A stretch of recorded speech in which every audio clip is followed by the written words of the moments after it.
city's north side. This is a neighborhood where Swedish tradition is found on virtually every corner, and yet it represents the diversity that makes Chicago so great. Our destination? Andersonville.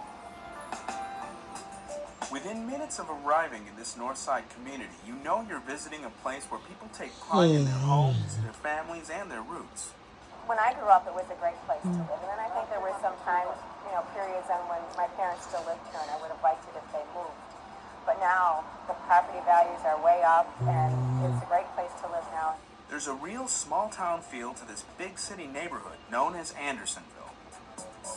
Our tour guide is Joyce Dunn, a greeter for the Chicago Office of Tourism's Chicago Greeter Program. So Joyce, what makes Andersonville such a great destination? Oh, gee, right off the track, I would say it's that multicultural aspect of the whole thing. You just walk along the streets and you see stores and shops and restaurants from every nation under the sun. That's primarily the surface of it. But when you get underneath, you really look for that Swedish element, which was the origin of this neighborhood.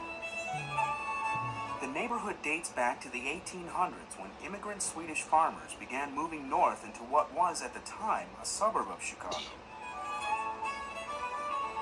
That rich Andersonville history is preserved at the Edgewater Historical Society and Museum.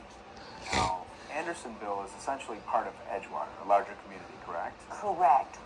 And Andersonville is one of the communities in Edgewater, and we serve the Andersonville community. And the heart of that community is what? I would say the heart of the Andersonville community is Clark Street.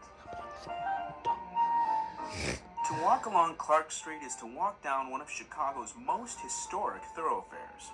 Clark Street began as an Indian trail, and later on it became part of Green Bay Road, which goes all the way up to Green Bay, Wisconsin.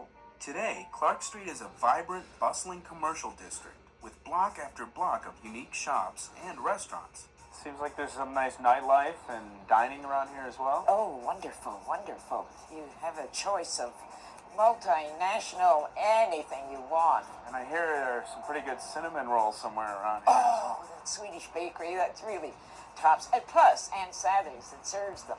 They make their own special kind. And right next door to Ann Sather's, Nourishment for the Mind at the Swedish American Museum Center. Since 1976, this museum has been an anchor of Andersonville. Its permanent exhibit, The Dream of America, highlights the contributions of Swedes to our city.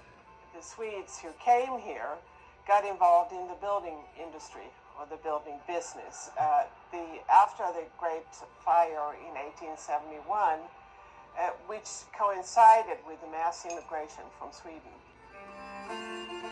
The story of the Swedish immigration is also reflected in this exhibit on Ellis Island. There's also a children's museum, and during the holiday season, many ways to learn about Swedish holiday tradition through classes and seminars. I think Sweden has a very special heritage with the traditions at Christmas, and we just love to share them with anybody who cares to come through our doors. And if you're looking for a last-minute holiday gift, check out the museum's gift shop for some unique ideas. Right across the street from the museum, you'll find Simon's. So, tell us about this awesome bar. Well, this is a very special place for the neighborhood of Andersonville. It's called Simon's Tavern. It was founded by an immigrant from Småland, Sweden named Simon Lundberg. And this is Simon in the portrait up here. Simon Lundberg's family sold the bar in the 1990s to Scott Martin, a longtime neighborhood resident who is committed to preserving the bar's unusual and historic charm. And before it was a bar, Simon ran an underground drinking club in the basement, a speakeasy during Prohibition. This is the NN Club. It's members only. This was the room, and there was only 4 tables down here where the guys would sit, and they had a box of whiskey bottles, and then they'd sit at 4 different tables, and that was it. When the bar legally opened in 1934, Simon ran it, always with the people of this community in mind. It was around that time that the French ocean liner, the Normandy, was every traveler's fantasy.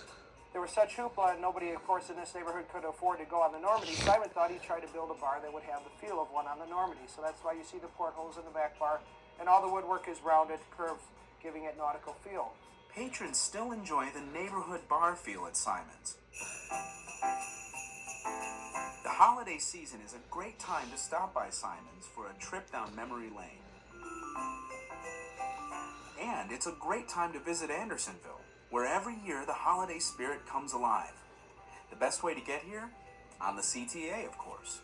Here are the routes that will get you here.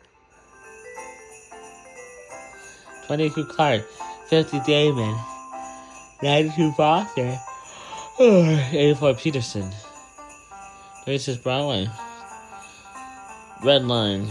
I'm so cold. So why not explore Andersonville on the CTA?